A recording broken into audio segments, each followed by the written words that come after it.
provide knowledge, training, technical support to startups. And that's through 3 key programs. We have a Discover program, which is focused towards startups or entrepreneurs that are very idea stage.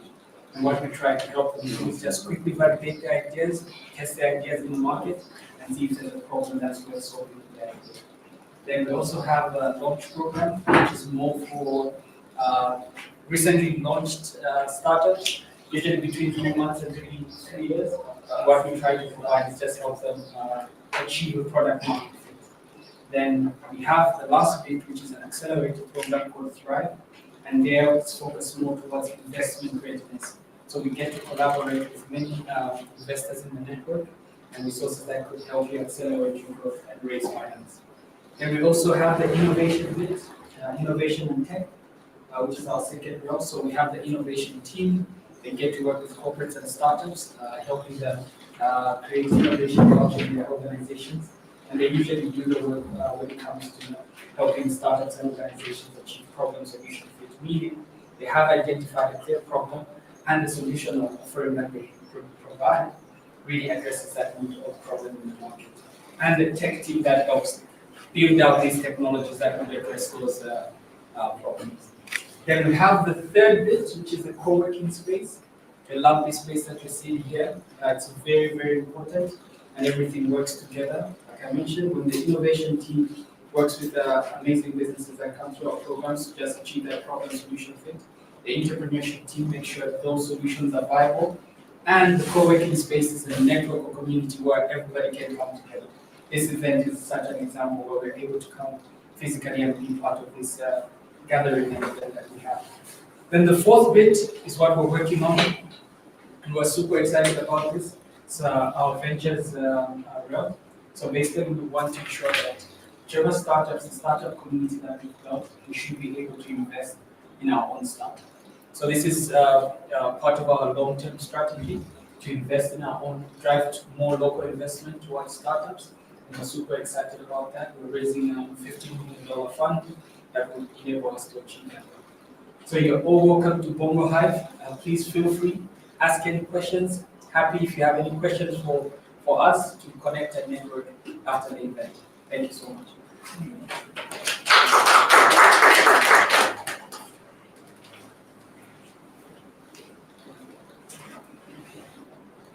Good morning, everyone. How are you all doing? I'm so excited to be here. You guys don't look excited. I'm really excited. Okay, so to help us get to know each other, because this place is meant to connect to people, I'll give you guys 2 minutes. Find someone, pitch your elevator pitch to them, tell them about yourself, what you do, and why they should care. And that will be it. So we'll start right now. Someone that you've never met. We have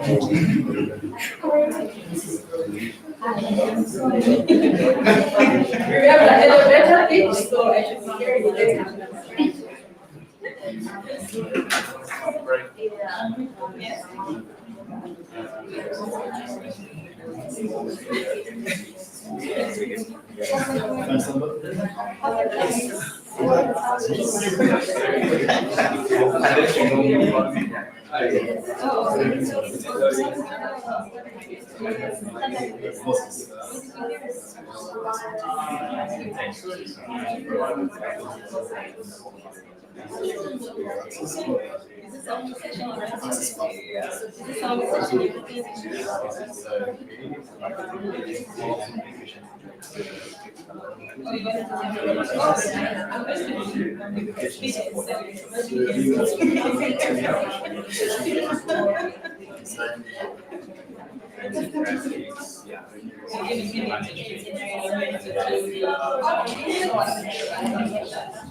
Okay, your 2 minutes is up.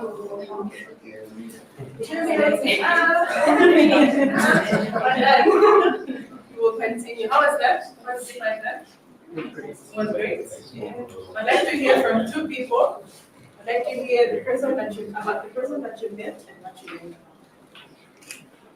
Okay, I met Anna, and she has a startup on a website that teaches creative people business skills. Yes. And what's your name? My name is Wamuka. Thank you, Matuka. A round of applause for Matuka.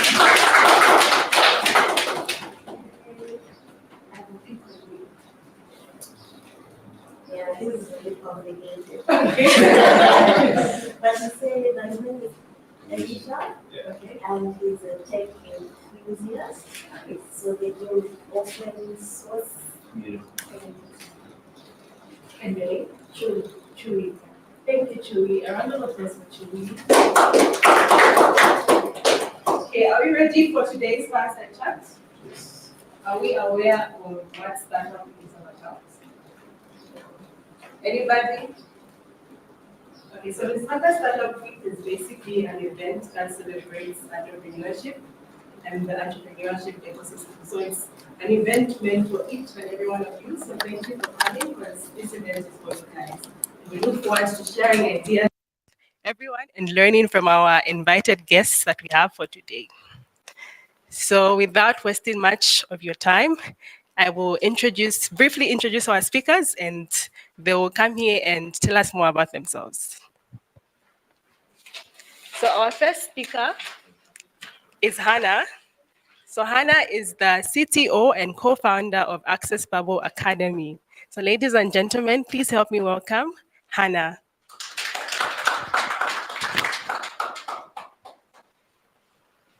You guys didn't make her feel welcome. A round of applause. Take a seat. Our second speaker is the founder of Colosso Application. She is the CEO and the co-founder of Colosso Application. Ladies and gentlemen, please help me welcome Zoe. You guys are not making them feel welcome. And I am Ulemwa. I am the Junior Entrepreneurship Associate here at Bongo Hive. Looking forward to meeting every one of you and interacting with you guys. Okay. Are you guys excited to be here? Oh, very excited. You are? Okay.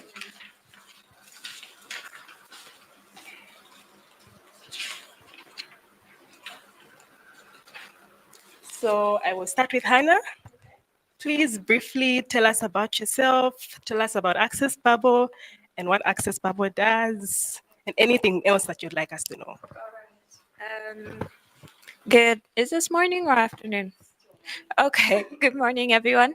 My name is Hannah, and I'm the founder of Access Bubble Academy and also CTO. But really, what Access Bubble Academy is we're an online learning platform that helps creative people learn business. And why we do this is because we realized as a creative team that it's kind of crazy to run your business. And oftentimes, being a creative, you don't learn that. So we offer short courses in business and the business field to somebody who might be a fashion designer, a shoemaker, a graphic designer, or even someone who feels that they are creative, but actually wants to run a viable business. Yeah, thank you. Nice, that's very interesting. And so you please tell us about yourself, about Colosso Application, and anything else you'd like us to know.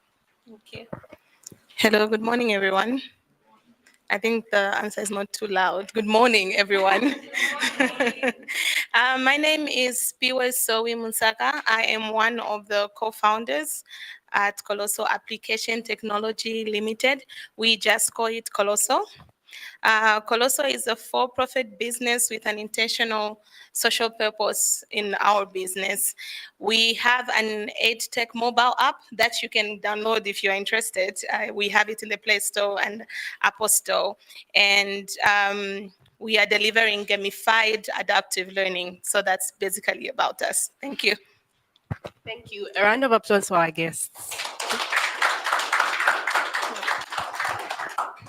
As we are aware, this year's theme for Lusaka Startup Week is embracing digital connectivity for sustainability.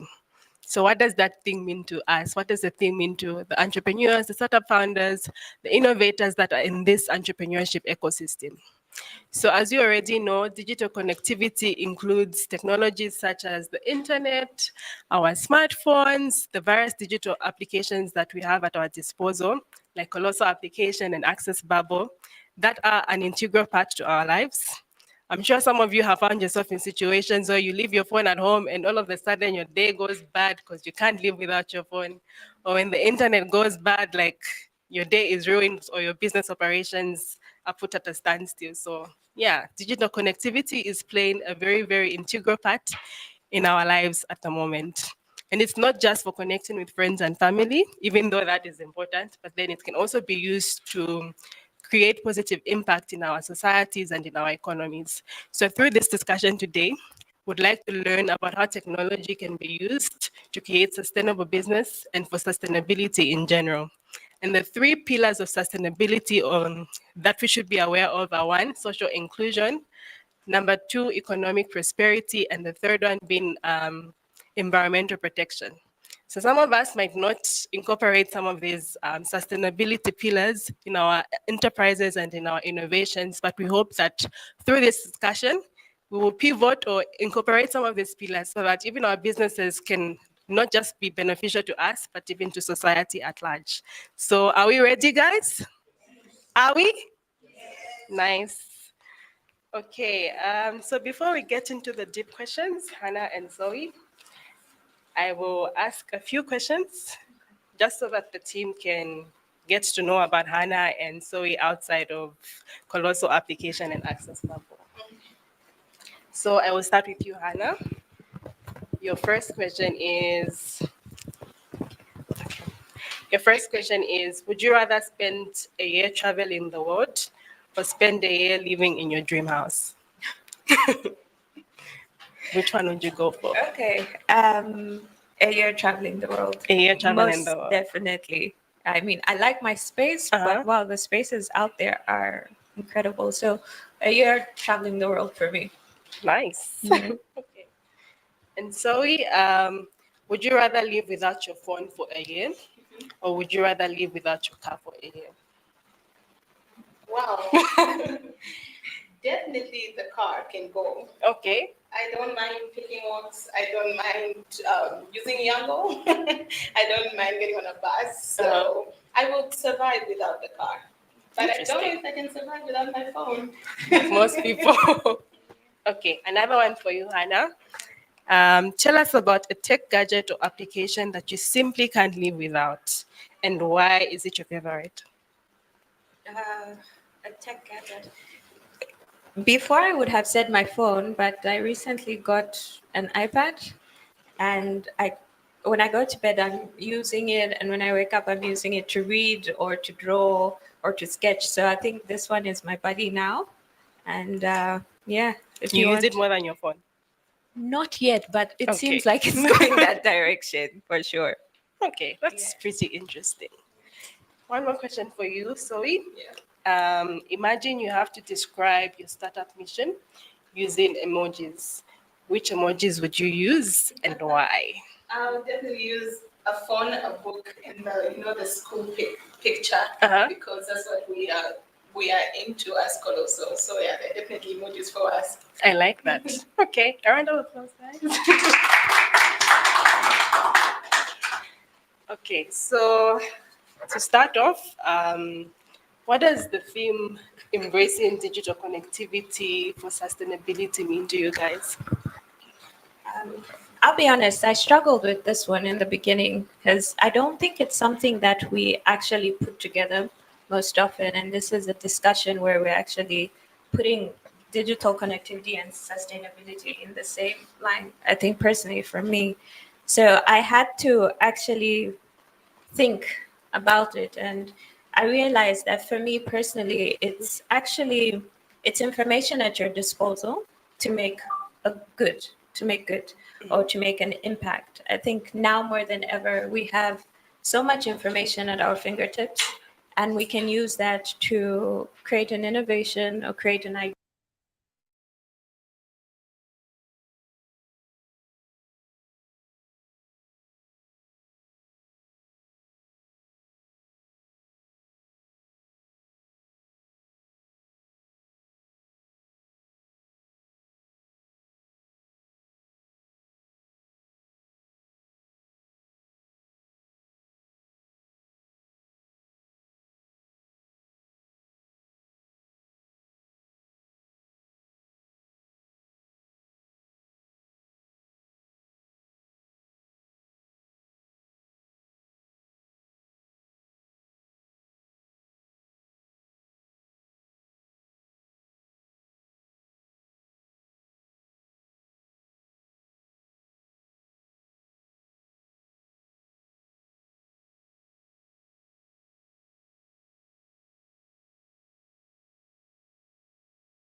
was adaptive learning and gamified learning as well.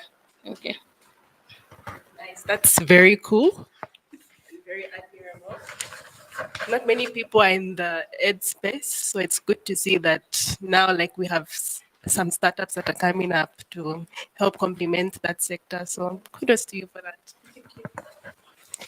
Hannah, concerning limited resources, like when you're starting up as a founder, you don't have all the resources in the world. You don't have $1 million in your bank account. So for someone who's just starting out and there's a lot that they want to do, like what advice would you give to them on how they can go about growing their startup? I think it's exciting actually to be in that space and that position. I think now that we do have mobile devices at our disposal, I would suggest using open source platforms. So these are platforms that you can access over Google to actually get information that can improve your business skills, that can improve your knowledge of what you want to do, and really get you started before the money even rolls in. It's as simple as, and we see this on a daily basis. I mean, we can't hold ourselves back because of lacking of funds. Eventually, if you do work towards it and you get your skill set right, you will get the funding.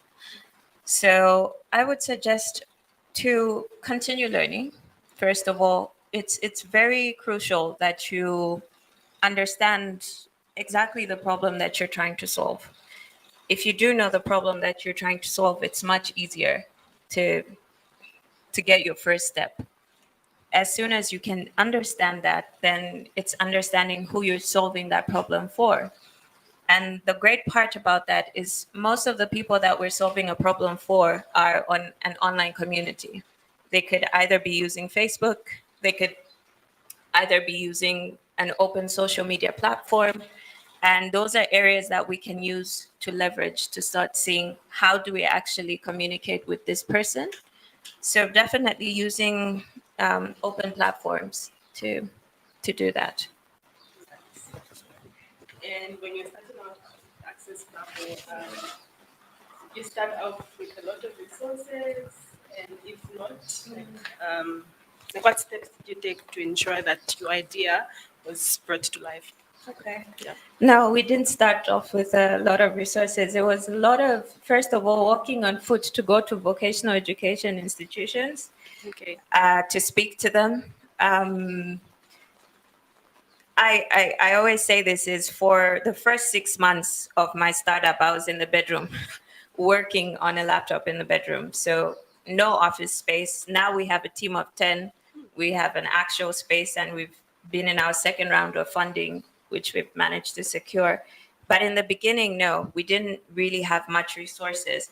But I think the resources that we had were other people. The team, most especially, was a helpful resource. Everybody brings something to the table. We're always thinking of money, but there are other things. Somebody brings talk time for you to make phone calls, to do market research. Somebody else sometimes might bring their vehicle to drive you from one place to go and pitch at another place. So I think who you're building with is very important. If you're building with people, coming up with a team, eventually those people start to bring something to the table that you might need to go forward. I think for us in the first 6 months, what really helped us was, despite not having funding at the time and using personal capital to start, I think in the first 6 months, getting into incubator programs, accelerator programs gets you started, and those are free. Really, those are free. We've been through about 4 accelerator programs that have helped us actually understand where to start sourcing for funds when our idea is at a point where it can get funding. So I hope I've answered that question in a way. Yes, you have. Okay, thank you. Okay.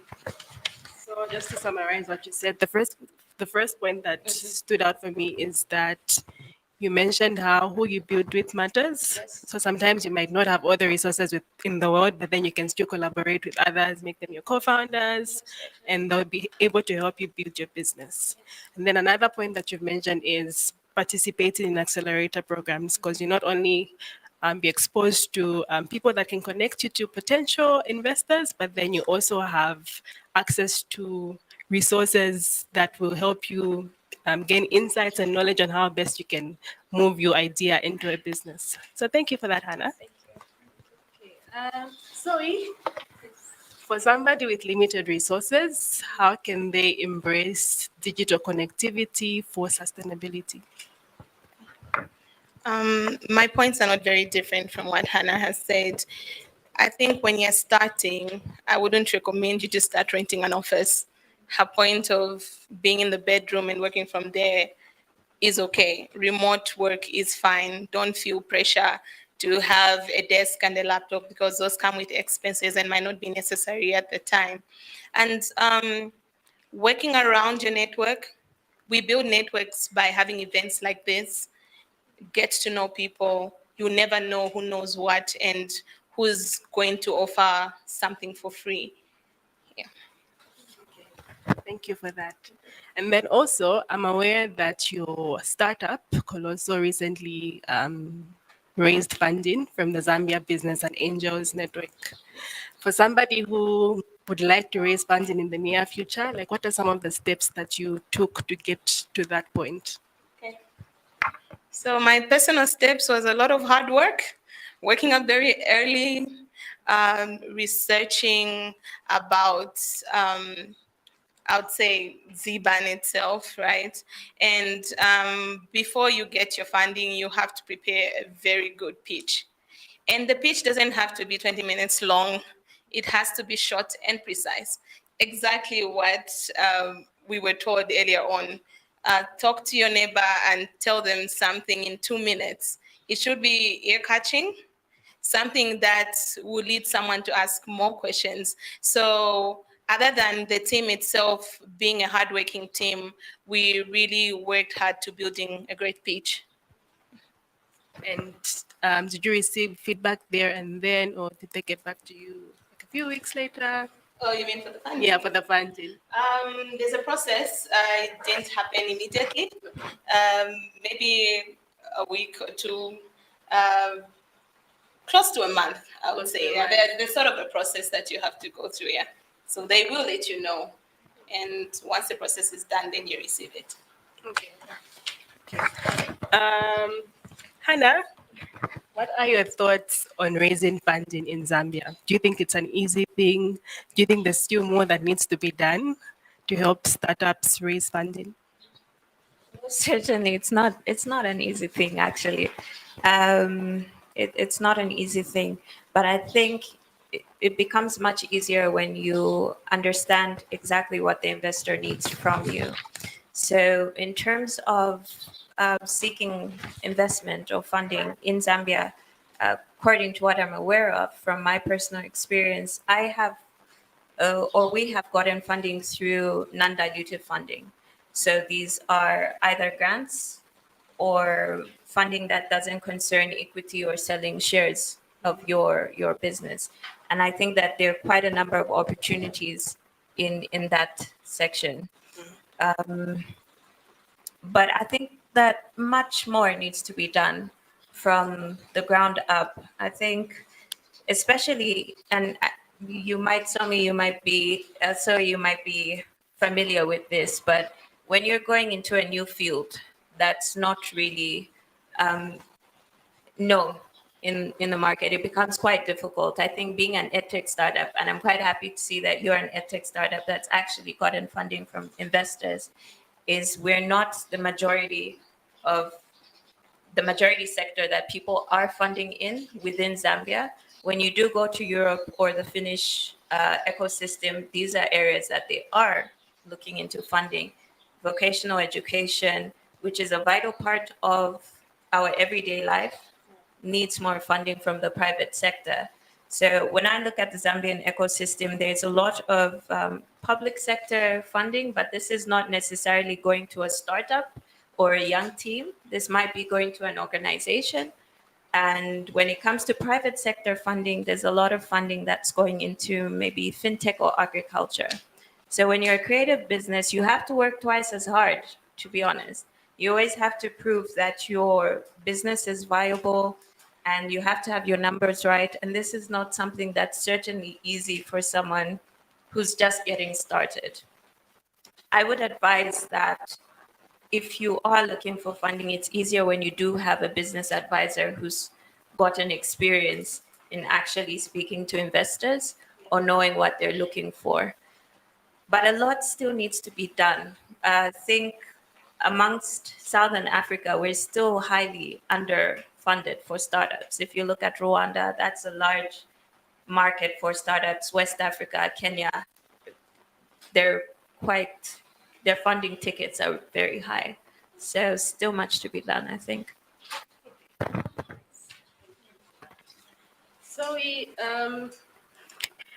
So as a startup founder, why should I be thinking about sustainability? Why should that be incorporated into my startup? Like, why shouldn't I just stick to, okay, I want to make money and that's fine? Like, why is that important, and why is it important to you?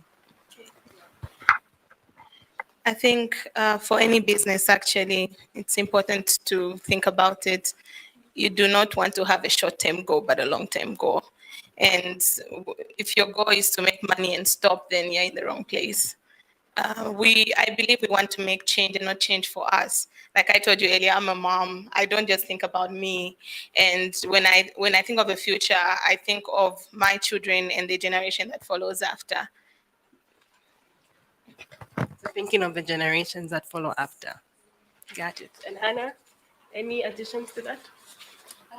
I think you've said it all, actually. It goes beyond you. When you're looking at traditional businesses, and for them, it's maximizing sales, maximizing profit. It's the first thing that you learn when you're in finance school. But when you actually become a startup that's working within a community, it really changes. If you want to grow with an impact, it's certainly something that you constantly have to think about. My next question is for you as well. Okay. Okay, so how do you see the landscape of digital connectivity evolving in the near future, and what potential opportunities or challenges do you anticipate for startups? With digital connectivity, it's very wide in terms of technology, but also I think something that we're going to see more of is there will be more representation than ever before. I think that the more people that have access to the digital ecosystem, you have different personalities, you have different needs, desires. So representation will be such a big thing in terms of your industry. It could be someone that's in health, in medicine, in games. And as startups, how we're looking at this is you have to be very customer centric and very aware about the different people that you're going to be targeting through digital connectivity. So representation definitely is a big part, and also the type of tools and technology. We're already seeing this. We now have AI, we've had AR, VR, we've had so many things. So the different types of tools that are available to us at a much quicker speed are definitely something that we'll see more of. How do you see the digital connectivity landscape evolving in the future, and what challenges and opportunities do you think will be presented? Okay, so I think it will not stop evolving. Okay. We now have 5G network. I wouldn't be surprised if we get to 7G, just saying, and it won't stop. Machine learning, like AI, will keep evolving and getting better. And the opportunities for startups is more ideas. We will have, I hope so, have new startups talking about cybersecurity solutions. It be startups that are specific to the health sector, or is it? It's a wide range. There's no place to not dream. I would say that there'll be so many opportunities in different sectors that a lot of startups are going to come up. I feel like there'll also be competition. Most startups means half of the people doing the same thing. I think for all of us is where we have to try be unique, be different, so that our startups can thrive. And for those of you that are looking for startup ideas, business ideas, I hope you're taking notes because they've given you guys leakage. Okay. Hannah, can you share your perspective on the importance of collaborations and partnerships? This one is great. I think our business has been fueled by collaboration from every aspect of it. We work with educators because our team, and we have the co-founder of the business in the room actually, Moses Walia. But our team, I think our background has been either in the digital design, graphic design, and we're going into a space of education. We're not teachers, we're not educators. We just know that we want to do it differently. And we realized that we still had to work with actual educators in the space. So we connected with about 10 educators, both globally and locally, to see how best can we produce a quality product. So for us,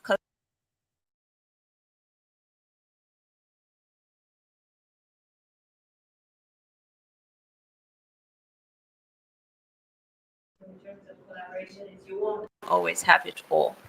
Really, you definitely need other people, other institutions, other values to come and shape what you have for you to be sustainable, for you to grow and to be viable.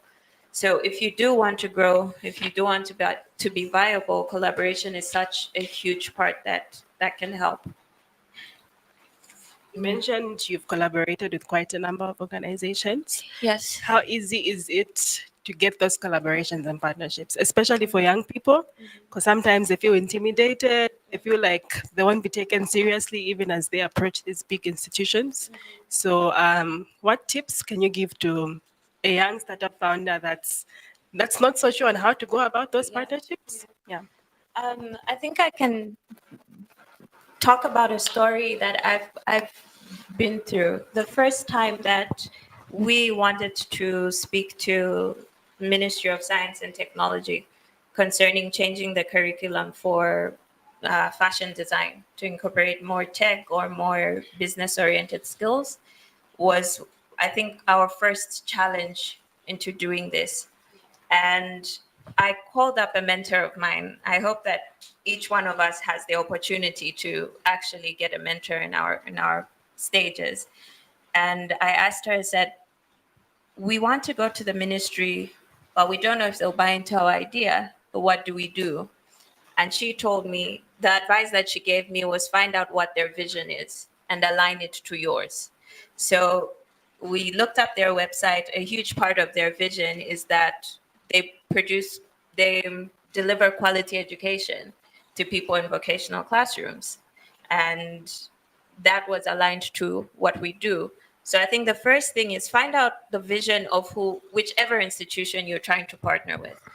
The moment that you can find that out, when you walk into their office, you're speaking the same language. And you have to remember that you're almost bargaining.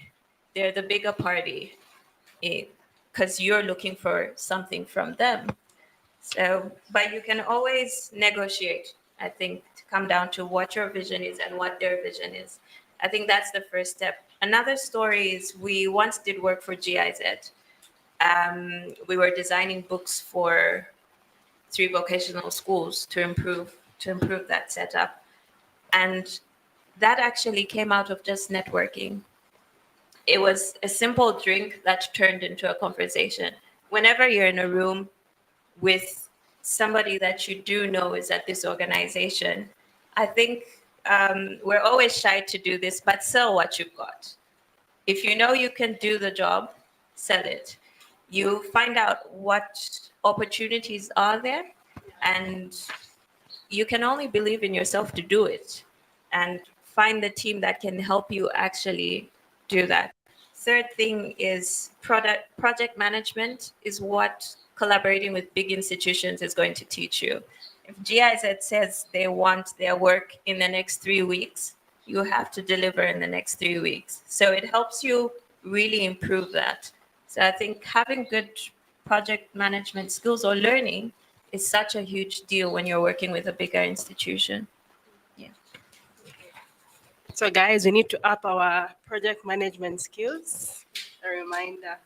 So have you collaborated and partnered with any organizations, and how easy has that been for you? I'm not going to say it's been challenging, because we had to take the first step and, for example, go into the schools. We are currently working with 2 private schools, and it literally just took us to walking and sit down and talk to someone, and you'll be surprised how people are actually interested and ready to listen to a startup. I know for some organizations, it's different. They have processes, and you have to write letters. That's the challenge I'm going through with the government institutions. But with the private sector, I haven't had much of a challenge compared to the private sector. And on the next question, which was the tips, I feel like you should understand their needs firstly. I'll be specific and speak on Colossal side. We are building an edtech app, and we have to understand what schools want. And we learned that schools actually are very innovative. Schools have become innovative and want new ways of teaching. A majority of private schools use tabs in their classes. Not common for the government schools, but we are also working on a web version for that, so that we can include everyone who has access to internet and also doesn't have access to internet. I think you leverage on your network. Once you stick to someone or an organization, they'll help you grow. They've been here for a long time. They know better than you. They will help you know how to work with compliances, regulatory stuff. And that's usually a process. Finishing up your PACRA documentation takes you months and months and delays you on your targets. So when you talk to someone who's very familiar with these things, it's easy. Thank you for that. So understand their needs. That's one thing that I'll take away. Thanks. Hannah, my next question is, what advice do you have for startups that are looking to integrate sustainability into their business models and leverage digital connectivity effectively? What advice do I have? Well, I think looking at areas of your work processes could be the first step. Is what areas do you see most in which you can make an impact through those, through both sustainability and digital connectivity? So if you look, I think all of us in here have diverse ideas. Some of us might be in logistics, we might be in fashion, I hope. But looking at the areas in your work process, how are you doing it now that it can actually be improved through sustainability or through digital connectivity? I think the beauty about it is that you wouldn't go wrong with improving your workflow in these areas. The other advice that I would give is look around you. Most of the times we stick so much into what we're doing, and if you look around you, look at the customer that you're serving, I think they're the best people to actually see how you can actually improve, whether it's through digital touch points or through how you're delivering something through sustainable purposes. So customer relationship management is such a huge part of it. If we look outside our daily confined of just trying to get to a goal and actually see the communities that we're surrounded by, what are their needs and how can we help through social inclusion, that would be great. I think for us, such a huge part is social inclusion in terms of sustainability. With each person that we reach out to, we do try to teach in terms of what can sustainability look like for you in the work that you do and in the courses that we're making. So I think those are some of the tips and advice that I can give everybody. Thank you. Zoe, I liked something that you mentioned. You talked about how with Colosso application, you're not only targeting the private schools, but also public institutions and also people that don't have access to the internet. You're working on something for those. So what advice would you give to the startup founders here that would also like to incorporate sustainability into their business models? Firstly, I would say be very transparent and accountable for your work. It's important that you should be able to talk about your work without having to have different versions of what you do. And also, things do change when you start as a business. Be ready to pivot, be ready to evolve. When you go see your customers, as Hannah has said, and you learn something new, don't be staunch to your beliefs and think, because I thought this is right. Be there and sit down and say, maybe my assumptions of what I thought this was wrong. So let me now change it to be something else. Great. Thank you. Hannah, what role does innovation and continual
more aware in terms of sharing what we like from a brand or what our values are and our beliefs are on social media or social platforms. Now more than ever, when you are aligned to that, you actually attract people who value what you value. So it's no longer about just putting your product out there. You do have to be concerned about what's happening within those communities that you're trying to target. So definitely being different and being able to attract new customers. as the Access Bubble team, Yes. have you guys been intentional about like learning new things on a daily basis? Like, have you put in place systems that say, okay, everyone in the team should learn this on a monthly basis? Have you done anything like that? Most certainly. I think we have quite a weird structure in how Okay. we work. Areas of most departments in the business, majority are in the creative side of it. They might either be in marketing, sales, graphic design, but we also have finance, business development as well. And we usually have meetings that we do. Sometimes we sit on the floor or whatever, but the first conversations we used to have with people in our departments, especially finance, is they think that they're only aligned to numbers and they can't do anything else. But now we understand that with finance, there's sustainable finance, there's green technology in finance, there's creative finance. So it's something that we've started to share and rotate amongst ourselves. We also do this thing where we have 2 junior associates from Challenges Zambia. I'm not sure if anybody of you knows about that program. And what we do in the first 3 months with these junior associates is for the first half of the month, they take a creative role in the business. And for the second half, they might switch. So we're constantly learning from our roles in the business, but also from each other. I think everybody is very dynamic. Some are from a public health sector, and we realize, how do we actually bring creativity into medicine? How do we bring creativity into different fields? So every day for us is learning. And I think I'm the type of founder who, whenever I find something exciting, I always take it to the team and say, how can we learn this, or how can we adopt this if it's useful for us? Yeah. Zoe, how important is it for startup founders and the startup team to continuously be learning something? Because sometimes, you might be the CEO and you yourself might be learning, but then maybe your team is a little bit behind and they haven't been up to speed with the things that they should learn to grow the business. So how important is it, first of all, for Colosso application to be continuously learning, and how important is it for startup founders to incorporate that learning component to their teams? For us as Colosso, learning is very important. Everyone in Colosso is learning every day, I would say. You come to the office, you don't know something. We have platforms on the internet where you can find your answers. And thanks to digital connectivity, right? And for a startup, I think you will not stop learning. Even by default, you won't stop learning. Whether you walk in the room like you've come here today, listening to things that me and Hannah are saying, you leave this place and you have learned something new. It's very, very important that don't limit your mind to thinking you know it all, which won't take you places, but learning will. I like that. Thank you. My last question for you, Hannah, is what words of inspiration or encouragement do you have for fellow startup founders who aspire to make positive impact on sustainability through technology and digital connectivity? Okay. I would say that don't stop yourself, go for it. Even when you feel like you are at the edge of actually stopping, I think as startup founders, we go through a lot of burnout. We go through a lot of conflict within ourselves, actually. And you have to step aside and remember why you started and why you want to make an impact. I think it's also helpful when you have people around you that can give you positive feedback on what you've started or what you want to implement. I'm lucky to have a team, a co-founder who, when I'm feeling like I'm overwhelmed or like I'm carrying the entire world, that actually stop and encourage me. So I would say, keep going, don't stop.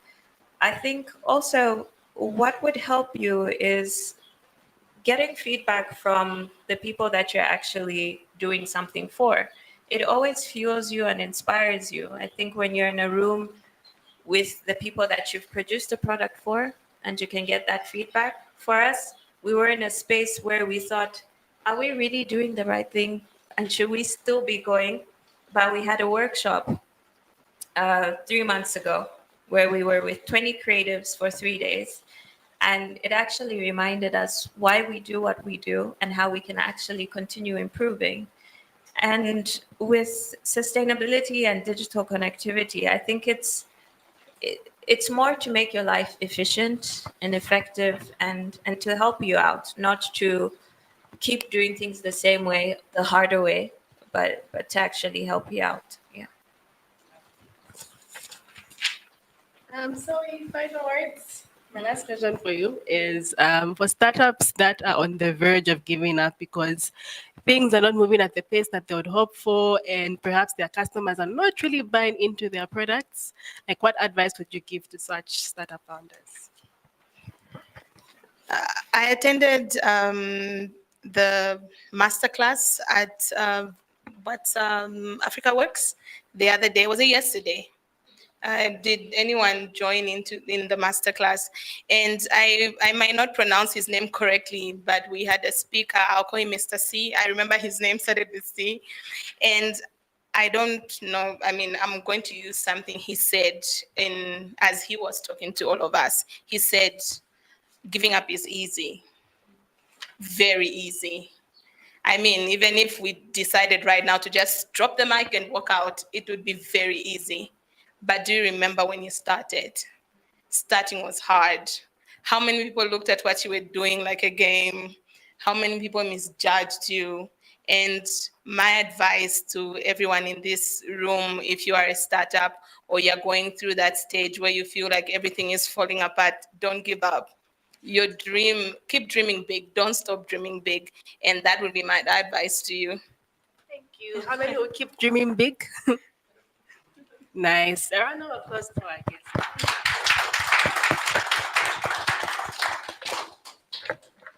So I'll open up the floor to a few questions in case anyone wants to ask a question to Zoe, or Hannah.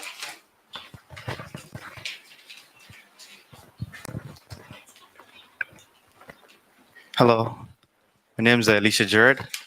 Actually, it's not a question, it's an addition and a contribution, I would say. Yeah, I'm from Busy Tech. We're actually a startup that deals with software engineering, cybersecurity, and hardware engineering as well.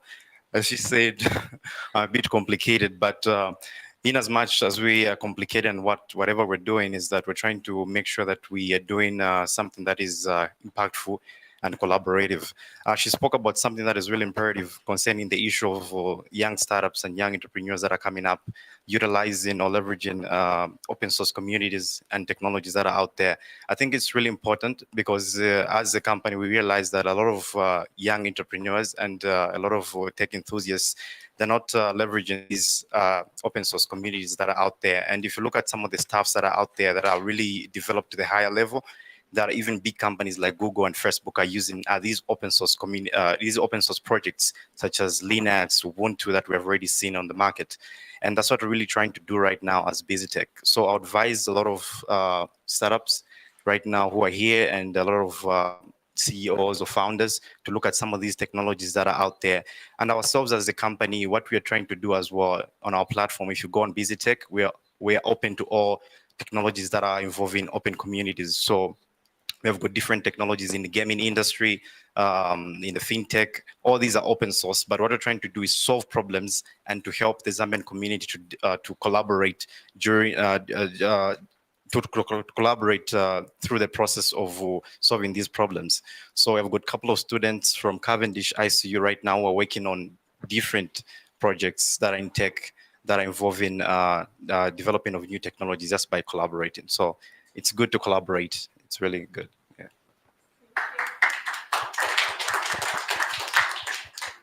Anybody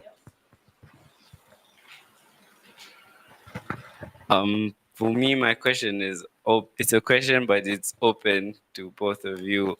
And it's a question on setting priorities. When you're starting a startup, of course, you have your own personal things to do, and you're maybe a leader in your startup.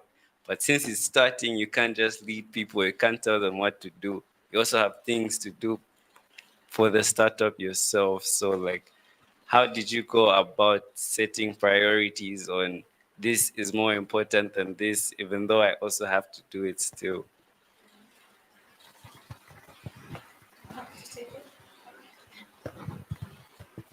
I didn't get your name. Makunka. Makunka. Like I think you heard when I was talking and I told you I'm a mom, right? So my issues start from the house first, and then you get to the office. When you're a leader, the first thing you're going to stop is not think like that, because a team does need a leader. And the people following you are not thinking you are telling them what to do rather than guiding. I look at it as you need to be able to stand up and tell them, listen, guys, remember in class when we used to have the captain of the class? How many were written as noisemakers? I can see a number of people. It was just part of the process of being the leader. So you don't have to feel intimidated or have inferiority complex and feel, oh no, I can't say this. Mind you, you have a goal. And the emotions that you're feeling, have a personal meeting. I have these personal meetings where I now think about things like that and then write down what you should do to change. and then go back to your team. They will actually be happy. Anybody else? Anybody with a question or a contribution, a comment? Anybody?